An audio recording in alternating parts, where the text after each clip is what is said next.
Hello everyone. In this session we will be learning about control statements, if, else and switch.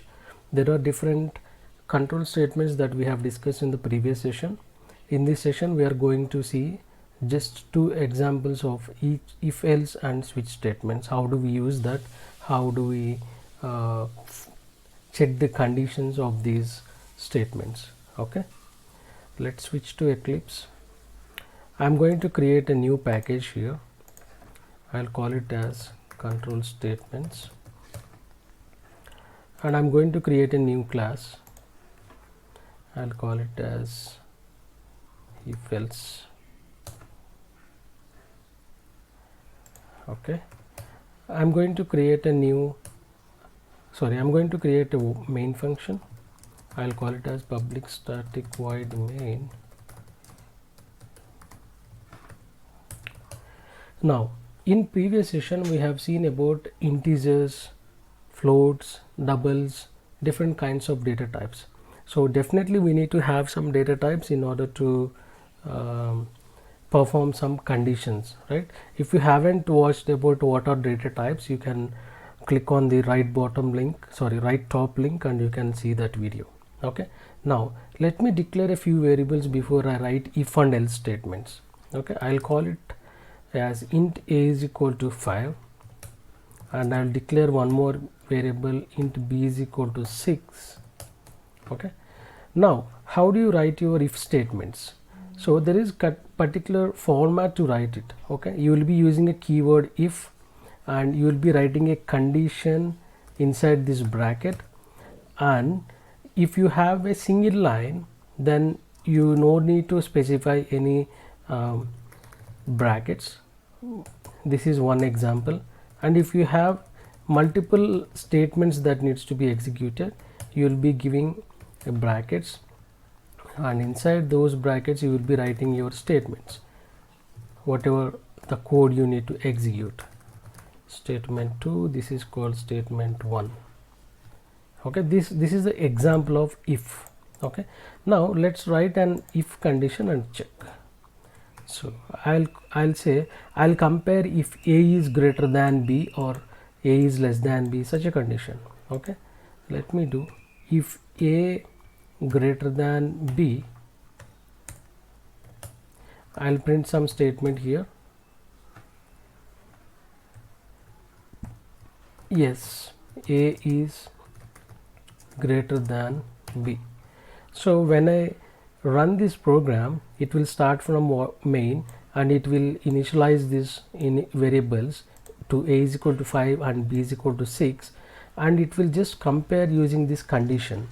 This is an integers to integer condition, 5 greater than 6. It will verify the condition 5 greater than 6.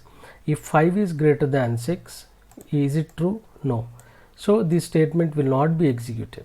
Okay, now let me run this program.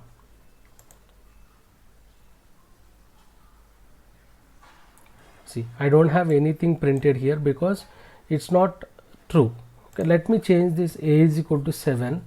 Now this condition should be true because a is greater than b definitely, right? And then it should come into this block and it should execute, right? Now let me remove these brackets because since I am using a single line statement. Okay, let me run this.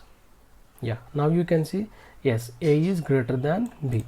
This is how you will use your examples. Okay, now let me take a multi-line statements. I'll write one more statement here. I'll call it as test.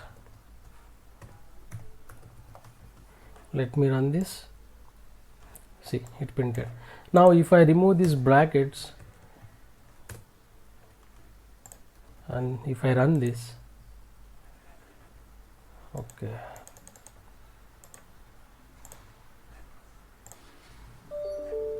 it's taking that. Now let's come to an example of else. Now if my condition is true, I need to execute these two statements, and if my condition is false, then I need to execute next statement. So I'll call it as else, and I'll specify the statements again. Okay, now let me write else here, else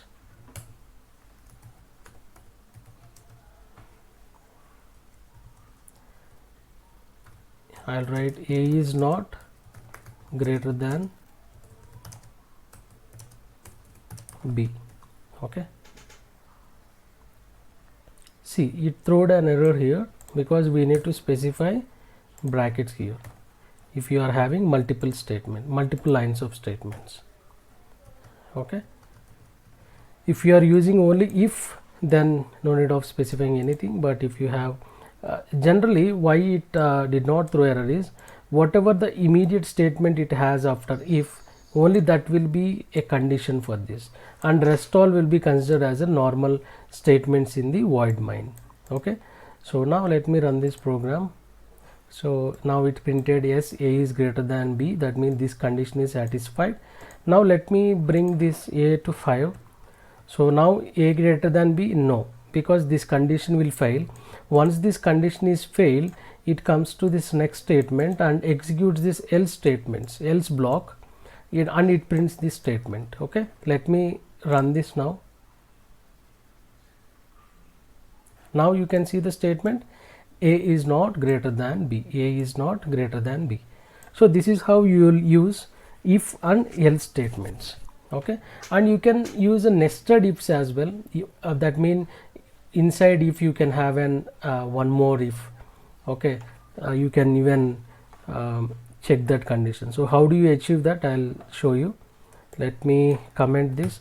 If you want to comment multiple lines or a single line, just press Ctrl Shift and slash. Okay, now what I'll do is I'll write one more if statement here. I'll say if A greater than B. So if A greater than B is true, then it comes here. Okay, then I need to check one more condition. I'll say if A equal to 5, I'll print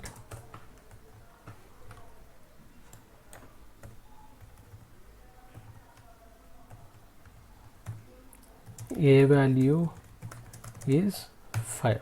Okay, now if you see here nested if, inside if we have one more if, that means only if this condition is true, then only this if block will be executed. Okay, so if this is a complete block, you can see this is a complete block. So only this, if this condition is true, it comes inside and it executes one by one. So it's execute first this statement and next this one, and again here it will check for one more condition which is a single if, and then if this condition is true, it comes to this statement and it executes this, and the block will be exited. Okay, now let me run this. See, it did not print anything because A is not greater than B. Okay, now let me change this to 7, and now let me run this. Yeah, you can see A is greater than B. Okay, and if A equal to 5, no, that's the reason it did not print A value is 5. Okay, now let me change this to 7. Okay, and now let me run. Yeah, now you can see. Okay, let me change this to 7. Now you can see yes, A is greater than B. It executed these two statements and then it checks this condition, and then if A equal to 7, then it comes to this block, it enters into this block and it executed A value is 7. This statement is executed. So this is a if statements. Okay, nested if, you call it as nested if. Okay, and in the same way you can have one more else statements here also. Okay, I'll take else. Okay, and earlier I just put 5, right? I'll just put 5 and I'll print, I'll change this to 5 and I'll say A value is not 5. I want to check whether A value is, after verifying this condition, and also I want to verify one more condition. You will come to this when you work in real-time examples. Oh, so let me run this program now. You can see here it entered into this block and it says A value is not 5 because it checks here if a equal to 5, and then it comes here. If this condition is failed, then else is executed. So this is an if condition, and we have one more if else statements. So like this, in real time also you can have as many if conditions you want, as many if else statements you want. So but only one thing you need to remember here is you need to close your brackets properly. So you have to close, for example, if you have single line statements, that's fine, no need to use brackets, but always better to use brackets so that you will have a clear structure of a program. So this is one block, this is one block, so one bracket is open, one bracket is closed. Here this is the parent block, and this is the next block closed for parent. So that way you will have an organized structure when you have a brackets closed properly. You have to check that. So if you miss, even if you miss one bracket, it will throw you error. See, it has thrown error here at else. Okay, that way you have to remember closing of brackets if you are maintaining multiple nested if statements or multiple else if statements or something like that. So even in else also you can have some if statements also. You can write one more if conditions here. Okay, it depends on your application and what you are trying to achieve. So when you come to now, it might be a little bit difficult for you to understand, but when I start exploring the things about automation, how it is used, this if condition, then it will be very easy for you to understand. So generally in automation, I'll give you one example. If you want to verify the title of a page after opening a web page, then this if conditions will be useful for you. If you want to verify any conditions, any numbers on the web page or any names on the web page, then this will be most helpful. So this is all about else, and I would like to give you one exercise. I just wanted you people to take some other values into these int variables or double or float. I wanted you people to do by taking an example of float and declaring some variables and initializing those variables, and compare those values and just do a random validations like this. You can take as many ifs you want, as many else you want, as many nested ifs you want, and then check the condition. This is an assignment for you that I'm going to give you. I will be giving you a clear description as well, what assignment you need to do for practicing this if else in the description box. You can see there, and you can just do it. Hardly takes 2 to 3 minutes for you to write a small program which you will get some hands-on experience. Okay, now let's see an example of switch. Okay, I have told you that this decision making has two major things. One is if else and other one is switch. Okay, let me create a class switch example. Okay, now let me create a function.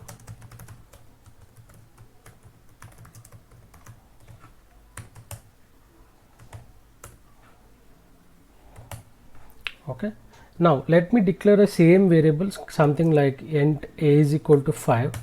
Okay, let me tell you how do you write a switch statements. Okay, it's very simple. So switch, how do you write is you use the switch keyword with all in small letters, and you will write an expression here. Okay, expression in the sense we will see what is that expression. Okay, and I'll open the brackets and I'll write case value 1. Okay, and I'll give a column and statement, any statement in the sense anything, whatever you want to write, you can write here. Case, I'll say value 2, and I'll say statement. That means if the value is 2, then you can print something. If the value is 3, then you can print something like that. So value 2 statement. Okay, and you have one more keyword that you always need to use, that is break. Okay, this switch case will always have a break, because once your condition is satisfied, you don't want to execute other cases. So that's the reason you give as break. Okay, and I'll say statement, other statement. Okay, done. So this is how you need to write. Now let me copy this and use it in my program, and let me show you how it works. Okay, now I want to compare a value of a. I want to know what the value of a is. So I'll give a here because we already declared a value, and here I will give the values, not the variable. I'll give a values here. Okay, I'll give some 10. Okay, and I'll give 11, and I'll give 12.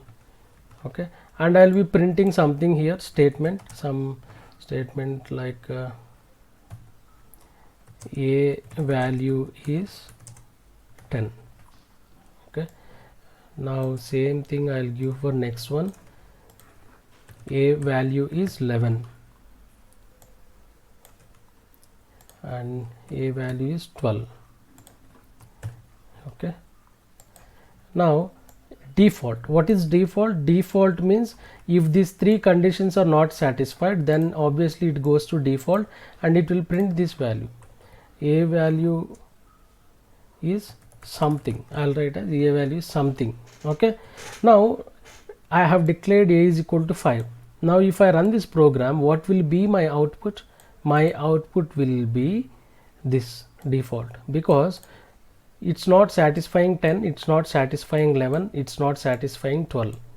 Okay, if you want to compare many values like this, you never know what value you get in a. So this is the way that you can achieve this, by using a switch statements. Okay, now let me run this. Sorry, let me refresh it.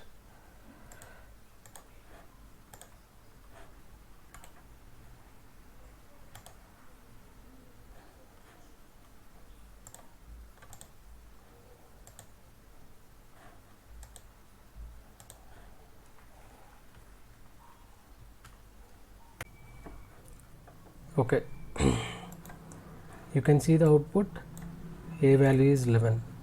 Okay, I have provided 11. Now let me specify 10 and run the program, and you can see 10. And let me specify values other than 10, 11, 12, and it should take the default. Okay, so let me specify some is equal to 5. Let me give it here. You can see a value is 13, or I can print here a value is something. See, a value something. Okay, this is how you can write your switch statements. And remember the default, to specify default, because if this condition is not satisfied, then default will be used. And don't forget to use break. If you do not use break, it will print all the values which are present here. It will execute each and every case. Okay, this will be helpful when you want to verify a different number of conditions, and if there is large items that you need to compare, then the switch statements are used. So you will be learning it when you are automating any applications. You will be learning it in different way with real-time examples. So I request you to take an assignment on this as well. I'll post the assignment in the description. What I want you people to do is declare a double. A is equal to some floating value or double value, and just try to initialize with some value, and then try to compare using case statements, and write your own statements, and then run the program and check it. Okay, that way you will get some hands-on by the end of core Java sessions. Okay, so that's all for now, and in the next session we will see looping statements, for loop, while loop, do while loop. So how they are used and why they are used in real time, we will discuss about that. Okay, thank you and have a nice day.